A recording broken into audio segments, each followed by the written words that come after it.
Fis-sena u nofs li jmiss se jkunu qed jiskadu iktar minn 160,000 karta tal-identità li jridu jiġġeddu b'oħrajn ġodda.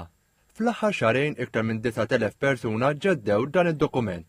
Il-kap eżekuttiv ta' identità Steve Aġus qal li dan id-dokument hu validu għal 10 snin u kull ċittadin huwa obbligat jara jekk il-karta tal-identità skadiċ jew waslitx biex tiskadi. Spjega li f'dan il-każ il-pubbliku jista' jmur fl-uffiċċini tal-Aġenzija fi Bla tal-Bajda jew jagħmel appuntament tat-tiġdid mis-sit elettroniku tal-Aġenzija Identità. Huwa l-obbligu tad-detentur illi jkun ċert illi l-ID card tiegħu tibqa' dejjem valida. Biex niffaċilitaw din il-proċess aħna qegħdin noffru li detentur japplika online sabiex ikun jista' jiġi u jonqos il-waiting time tiegħu.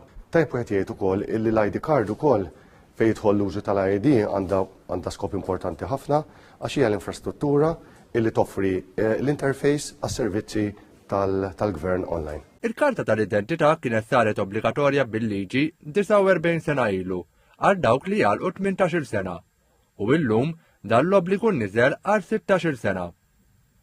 Il-karti tal-identità ġodda għandhom matta karatteristiċi ta' sikurtà biex titħares l-identità taċ-ċittadini u iktar diffiċli biex dan id-dokument jiġi manipulat.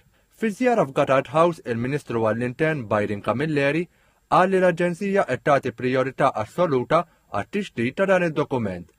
Il-Ministru Camilleri qal li dan qiegħed jsir għax din l-entità pubblika investit sew fl-għodda u anke fir-riżorsi umani.